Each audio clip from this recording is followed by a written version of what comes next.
Hello friends, welcome to my YouTube channel Dharmas world. Friends, AP డిఎస్సికి సంబంధించి ఇప్పటికే మరి వెరిఫికేషన్స్ అనేవి కంప్లీట్ అయ్యాయి. ఇక ఫైనల్ లిస్ట్ రావాల్సి ఉంది. అయితే యాక్చువల్గా ఏపీ డిఎస్సి సక్సెస్ఫుల్గా కంప్లీట్ చేశామని చెప్పేసి ఈ మధ్య ప్రభుత్వం కూడా చెప్పుకోవడం జరిగింది. అయితే ఇందులో ఒకసారి గమనిద్దాం, ఏ విధంగా సక్సెస్ అయిందో చూద్దాము. ఇక్కడ చూసినట్లయితే ఫైనల్ కీలో మొట్టమొదట మనం గమనిస్తే ఫైనల్ కీలో కూడా తప్పులు రావడం జరిగింది. ఫస్ట్ ప్రిలిమినరీ కీ కాకుండా దాని మీద అబ్జెక్షన్ తీసుకున్నాక ఫైనల్ కీ ఇచ్చారు, దాంట్లో కూడా తప్పులు రావడం జరిగింది.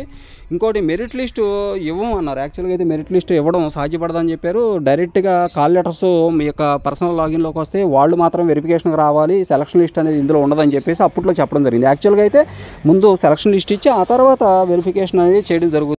డైరెక్ట్గా అభ్యర్థుల లాగిన్లోనే ఎవరైతే క్యాండిడేట్స్ ఉన్నారో వాళ్ళకి మాత్రమే, కొంతమందికి మాత్రమే, ఎవరికైతే మరి ఎలిజిబిలిటీ ఉంటుంది అనుకున్నారో వాళ్ళకి మాత్రమే పర్సనల్ లాగిన్లో కాల్ లెటర్ అనేది పెట్టడం జరిగింది. యాక్చువల్గా ఇది జరగడం వలన పారదర్శకత అనేది పూర్తిగా పోయింది. అసలు ఎవరికి వచ్చిందో ఎవరికి రాలేదో, మాకు వస్తుందో, మాకు ఛాన్స్ ఉంది కానీ మాకు రాలేదని చెప్పేవాళ్ళు కోకొల్లగా ఉన్నారన్నమాట.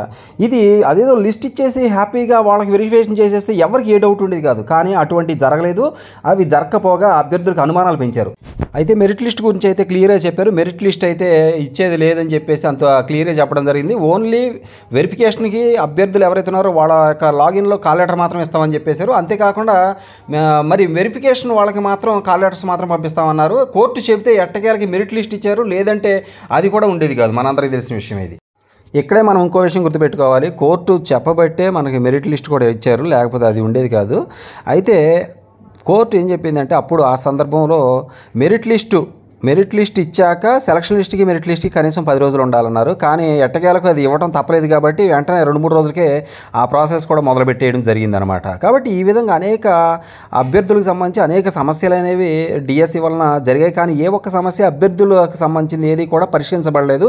దీని మీద 72 కేసులు కూడా వేశారు. కానీ అన్ని కేసులు పడ్డాయంటే ఎన్ని ఇబ్బందులు అభ్యర్థులు ఫేస్ చేశారనేది ఇక్కడ మనం అర్థం చేసుకోవచ్చు. ఆ కేసులన్నీ కూడా అభ్యర్థులు పడ్డటువంటి ఇబ్బందులకి నిదర్శనంగానే చెప్పుకోవచ్చు. అవేవి కూడా పరిష్కరించబడలేదు, కానీ అభ్యర్థుల సమస్యలు పరిష్కరించబడలేదు. కానీ డిఎస్సి మాత్రం సక్సెస్ఫుల్గా అయిందని చెప్పేసి అర్థమవుతా ఉంది. ఇక్కడ ఫ్రెండ్స్, ఇక్కడ గమనించినట్లయితే వెంటనే ఇప్పుడు మెరిట్ లిస్టు ఇవ్వకుండానే మరి ఈ యొక్క ప్రాసెస్ ముందుకు తీసుకోవాలనుకున్నప్పుడు కోర్టులో కేసు పడినప్పుడు వెంటనే వాళ్ళు మరి మెరిట్ లిస్ట్ ఇచ్చారు. కానీ సెలక్షన్ లిస్ట్ ఇవ్వమని చెప్పేసి కూడా కోర్టులో చెప్పినప్పటికీ కూడా సెలక్షన్ లిస్ట్ ఇవ్వాల. వాళ్ళు అనుకున్నదే తడువుగా వెంటనే వాళ్ళు ముందుగా అనుకున్నట్టుగా కాల్ లెటర్స్ ఇచ్చేశారు. కానీ కాల్ లెటర్స్ ఇచ్చేసారు, అది కూడా సెలక్షన్ లిస్ట్ లేకుండానే. ఇంతకు ముందు అయితే సెలక్షన్ లిస్ట్ పెట్టి సెలక్షన్ లిస్ట్లో ఉన్న వాళ్ళనే పిలిచేవాళ్ళు ఎప్పుడు వెరిఫికేషన్కి. ఇప్పుడు ఎవరిని పిలిచారో వాళ్ళకి వాళ్ళకి తప్ప, ఆ దేవుడికి తప్ప ఇంకెవరికి కూడా కాల్ లెటర్స్ ఎవరికి వచ్చాయనేది కూడా అసలు ఎవరికి తెలియదు. అదే ఒక లిస్టు పెట్టినట్లయితే ప్రపంచం అంతా తెలిసేది, దేశం అంతా తెలిసేది, ఎంతో పారదర్శకత ఉండేది. అభ్యర్థులకి ఏ నమ్మకం అపనమ్మకాలు అనేవి కలిగి కాదు. కానీ ఇప్పుడు ఆ లిస్ట్ పెట్టకుండా పర్సనల్ లాగిన్లో ఆ యొక్క ఏదైతే ఉందో అది పెట్టడం వలన, పర్సనల్ లాగిన్లోనే కాల్ లెటర్ పెట్టడం వలన అభ్యర్థులకి పూర్తిగా ఒక రకంగా చెప్పాలంటే కొంత డౌట్ అనేది వాళ్ళకి మిగిలిపోయింది. ఇప్పటికి కూడా మిగిలిపోయింది చెప్పాలంటే.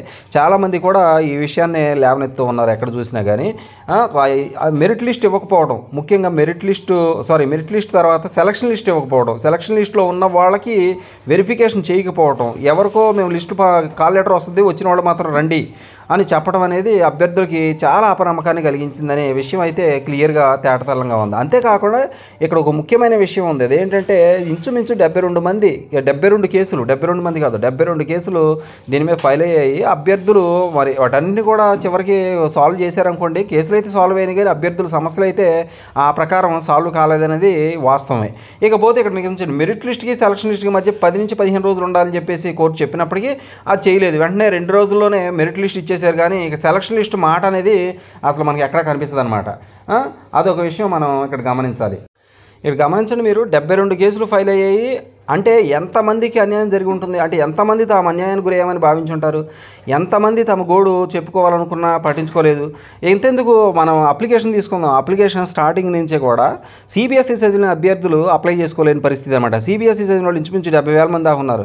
ఆ అభ్యర్థులు ఆ యొక్క సిబిఎస్ఈ అనే ఆప్షన్ అందులో లేకపోవడం, అంటే తెలుగు మీడియం చదివిన వాళ్ళు మాత్రం ఎస్జిడి పెట్టాలంటాం, సిబిఎస్ఈ ఏమో ఇంగ్లీష్ మీడియంలో ఉంటుంది, అది లేకపోవడం, దానికి తగ్గట్టుగా అప్లికేషన్లో మార్పులు చేయకపోవడం వల్ల అభ్యర్థులు నష్టపోయారని మనం చెప్పుకోవచ్చు.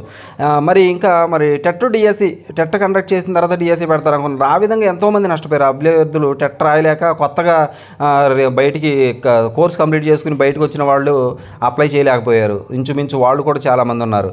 మరి ఇంకో పక్క మనకి ఈ యొక్క డిగ్రీ మార్క్స్ అనేవి ముఖ్యంగా పెట్టారు కదా, మార్క్స్ కట్ ఆఫ్ మార్క్స్ అనేవి మినిమం మార్క్స్ అనేవి పెట్టారు. 50% పెట్టారు ఓసీ వాళ్ళకి, 45%, 40% అలా పెట్టడం జరిగింది. దానివల్ల ఎంతోమంది కూడా నష్టపోయిన పరిస్థితి మనకు కనిపించింది. అది అలా మొదటి నుంచి కూడా అనేక ఇబ్బందులు అభ్యర్థులు ఫేస్ చేస్తూనే వచ్చారు. కానీ వాటేటికి కూడా సమాధానం కానీ లేకపోతే వాటేటికి కూడా సరైనటువంటి అభ్యర్థులకి పరిష్కారం కానీ ఇవ్వలేదు, దొరకలేదు. దాన్ని కనీసం న్యాయం చేసుకుందామని చెప్పేసి కోర్టులోకి వెళ్ళినప్పటికీ వాళ్ళు కూడా అక్కడ కూడా భంగపాటుకు గురైన పరిస్థితి కనిపించింది. కానీ అభ్యర్థులకి ఫేవర్గా ఒక విషయం జరిగింది అని చెప్పుకోవడానికి అభ్యర్థులు లేదని చెప్పేసి వాళ్ళు చెప్తా ఉన్నారు. ఇప్పటికి కూడా అదే మాట చెప్తా ఉన్నారు. ఇప్పుడు కూడా సెలక్షన్ లిస్టు మరి పెడతామంటున్నారు. వెరిఫికేషన్ అయిపోయింది. వెరిఫికేషన్ ఎవరైతే చేయించుకున్నారో వాళ్ళకే పెడతారు.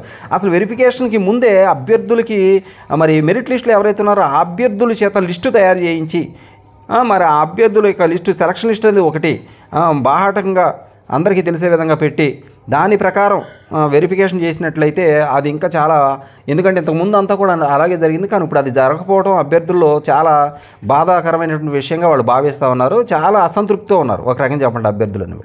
ఇకపోతే ఇంకొకటి, దీనికి సంబంధించినంత వరకు మరి రేపు లిస్టు పెడతారు. ఆ లిస్టు కోసం ఎవరు ఎదురు చూసే పరిస్థితి లేదు. ఎందుకంటే ఎవరైతే సక్సెస్ఫుల్గా వెరిఫికేషన్ చేసుకున్నారో వాళ్ళకి వస్తుంది. ఇంకొకటి సెలక్షన్ విధానం తీసుకున్నప్పుడు చాలామంది అభ్యర్థులు చెప్తున్న ముఖ్యమైన విషయం ఏంటంటే తమకి ఓపెన్ కేటగిరీలో అవకాశం, మా కేటగిరీ వాళ్ళకి ఓపెన్లో అవకాశం ఉంటే ఓపెన్లో ఇవ్వకుండా కేటగిరీలో ఇచ్చారని. ఇలా సెలక్షన్లో కూడా చాలా అభ్యర్థులు కన్ఫ్యూషన్ గురయ్యారు. అభ్యర్థులు తాము నష్టపోయాము అనే భావనకైతే రావడం జరిగింది సెలక్షన్ విషయంలో కూడాను. కాబట్టి ఇలాంటి ఏమీ లేకుండా జరగాల్సిన అవసరం అయితే ఉంది. కానీ అది మరి ఇప్పుడు అభ్యర్థులు మరి దాని మీద ఎలాంటి నిర్ణయం తీసుకుంటారు, అలాగే వచ్చే లిస్టు ఏ విధంగా ఉండబోతుంది అనేది మనందరం వేచి చూడాల్సిన పరిస్థితి. ఇంకోటి థర్డ్ లిస్ట్కి సంబంధించిన అప్డేట్ కోసం అభ్యర్థులు ఎదురు చూస్తూ ఉన్నారు. Thank you so much for watching. Please share this video and subscribe my channel. Thank you so much.